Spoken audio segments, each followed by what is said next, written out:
But we must start by recognizing that returning to Ukraine's pre-2014 borders is an unrealistic objective. Chasing this illusionary goal will only prolong the war and cause more suffering. A durable peace for Ukraine must include robust security guarantees to ensure that the war will not begin again. This must not be Minsk 3.0. The United States does not believe that NATO membership for Ukraine is a realistic outcome of a negotiated settlement. Menyaksikan di Eropa apa yang mungkin paling tepat digambarkan sebagai gangguan kejiwaan kolektif menyusul percakapan antara Vladimir Putin dan Donald Trump. Eropa tengah menghadapi fakta bahwa Presiden Rusia dan Presiden Amerika telah melakukan percakapan telepon selama 90 menit satu sama lain cukup untuk memicu kegugupan kolektif di seluruh Eropa. Beberapa orang Eropa yang beranggapan bahwa Trump, selama percakapan telepon dengan Putin baru-baru ini, telah membuat beberapa keuntungan yang sangat signifikan kepada Rusia, setidaknya seperti yang Pete Hegseth lakukan di dalam pertemuan Ramstein. Pertama, Pete Hegseth mengatakan bahwa Ukraina tidak dapat dan tidak akan menjadi anggota NATO. Dan kedua, bahwa Ukraina tidak akan mendapatkan kembali kendali atas wilayah yang dikuasainya sebelum krisis Ukraina pada tahun 2014. Sebenarnya yang telah dikatakan oleh Pete Hegseth bukanlah memberi keuntungan bagi Rusia, tapi sebuah pengakuan atas kenyataan. Orang Eropa selama ini terus berpura-pura bahwa Ukraina dapat merebut kembali wilayah timurnya, tapi seperti apa yang dikatakan Pete Hegseth, itu adalah tidak realistis. Pada dasarnya, yang ditentang orang Eropa bukanlah sekedar Rusia dan Amerika berbicara tentang Ukraina, melainkan bahwa orang Eropa selalu takut bahwa Amerika dan Rusia mencapai semacam kesepahaman satu sama lain, dan orang Eropa merasa khawatir tentang kemungkinan Amerika akan meninggalkan Eropa sendirian.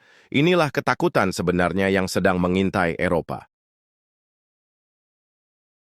Sementara di saat Eropa mencoba mengatasi guncangan hebat yang ditimbulkan oleh peristiwa beberapa hari terakhir, Pete Hegseth di satu sisi telah mencoba mengatakan hal-hal yang cukup meyakinkan tentang NATO dan tentang komitmen jangka panjang Amerika Serikat terhadap NATO, yaitu bahwa tidak masuk akal bagi orang Eropa dan bahkan tidak mungkin bagi mereka untuk mengharapkan Amerika Serikat tetap berkemah di Eropa selamanya. Orang Amerika pada suatu saat harus pergi.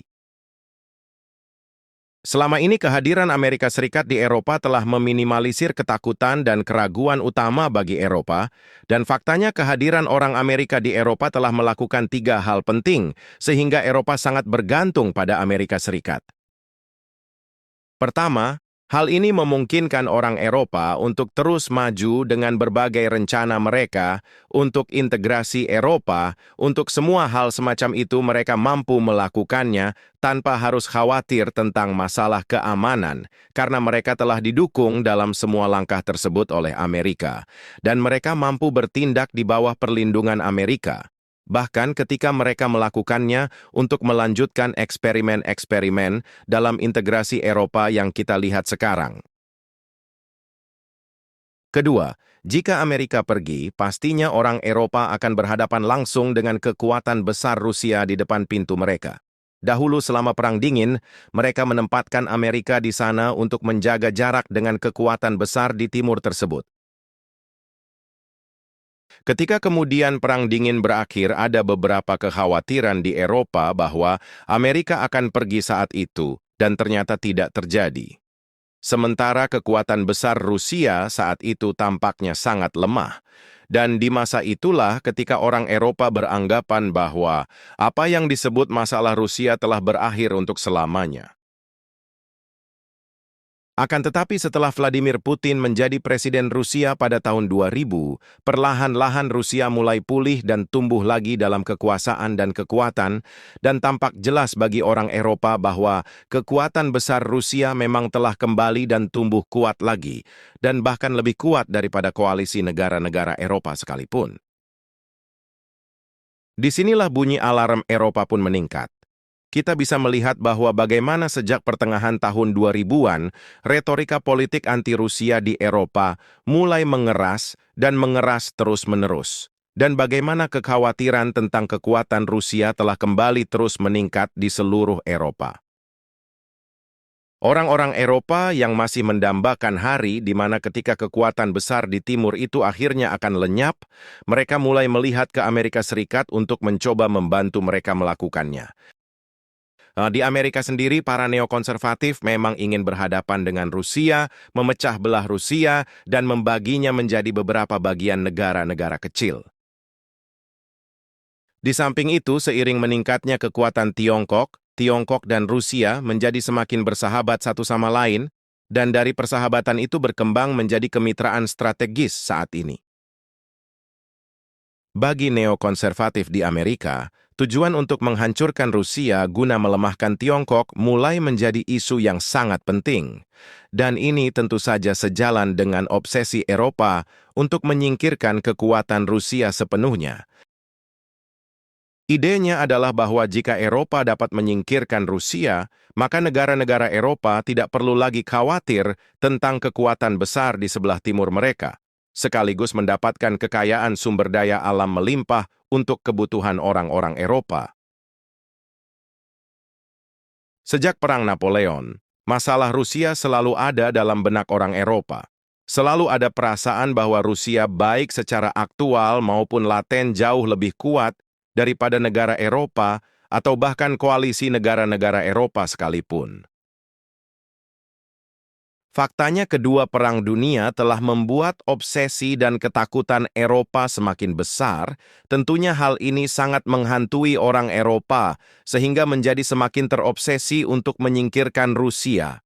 Jadi, jika Amerika pergi, maka orang Eropa akan berhadapan dengan kekuatan besar Rusia sendiri.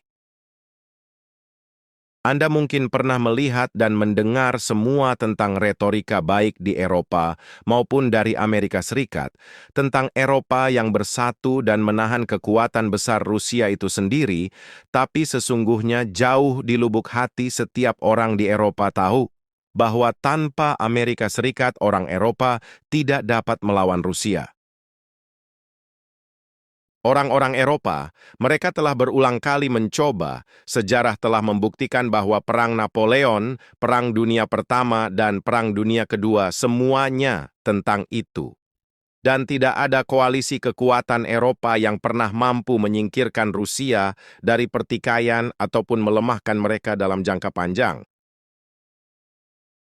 Meskipun dalam skala global Rusia saat ini kurang kuat, jauh lebih lemah daripada Uni Soviet pada puncak kekuasaannya di akhir tahun 1960-an dan awal tahun 1970-an.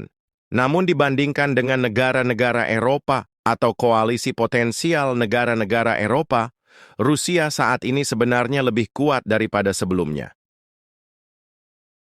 Ingatlah bahwa pada tahun 1940-an, Uni Soviet harus berperang dengan sangat sulit dan sangat mahal untuk mengalahkan Jerman. Saat ini tidak seorang pun berpikir bahwa Jerman, jika harus berperang dengan Rusia lagi, akan mampu melakukan hal yang sama. Jadi semua orang di Eropa tahu ini, meskipun tidak ada yang mau mengakuinya. Selama 3 tahun terakhir, Eropa telah berusaha untuk meningkatkan produksi militer, dan mereka gagal. Mereka menghadapi berbagai masalah yang tidak bisa mereka atasi. Perekonomian Eropa sedang merosot, dan mereka tahu betul bahwa jika Amerika pergi, mereka akan berhadapan dengan kekuatan besar Rusia sendirian.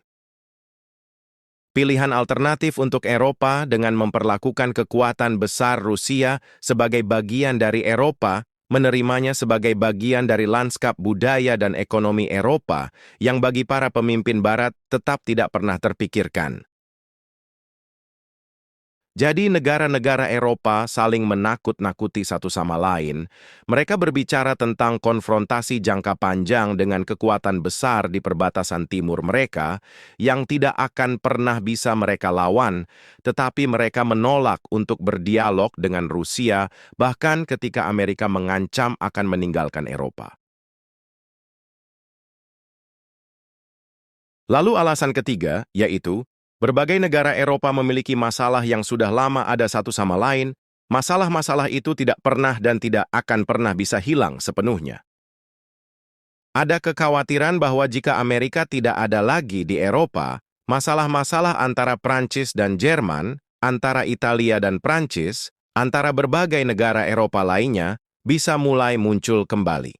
Ketegangan tentunya mulai meningkat, dan orang Eropa bisa menemukan diri mereka dalam situasi konflik yang sama seperti yang pernah mereka alami di masa lalu. Tetapi kali ini dalam situasi di mana ada kekuatan besar di sebelah timur yaitu Rusia, yang tentunya beberapa negara Eropa jika terjadi konfrontasi dengan negara-negara Eropa lainnya akan memilih untuk bersekutu dengan Rusia, jadi semua hal ini ada di latar belakang negara-negara Eropa yang telah lama mengintai di bawah permukaan. Di konflik Ukraina yang kini sedang berlangsung, orang Eropa mengabaikan penyelesaian secara diplomatik dan berupaya jangan sampai terlibat dengan strategi semacam itu serta menolak bicara dengan Rusia. Orang-orang Eropa berbicara dengan satu sama lain dan berkata, "Teruskanlah sikap konyol ini bahwa entah bagaimana Anda akan terus berjuang tanpa henti selama yang dibutuhkan, entah bagaimana jika Anda terus melakukannya, atau setidaknya Anda mendorong Ukraina untuk melakukannya, semuanya akan baik-baik saja. Dan yang harus Anda lakukan hanyalah berpegang teguh pada apa yang Anda lakukan, terus melakukan hal yang sama tanpa henti selamanya, dan entah bagaimana semuanya akan menjadi baik." Terus mendorong orang Ukraina yang kalah perang untuk terus berperang demi keuntungan orang-orang Eropa, jelas menggambarkan cara pendekatan orang Eropa sebagai tindakan tidak bermoral dan salah.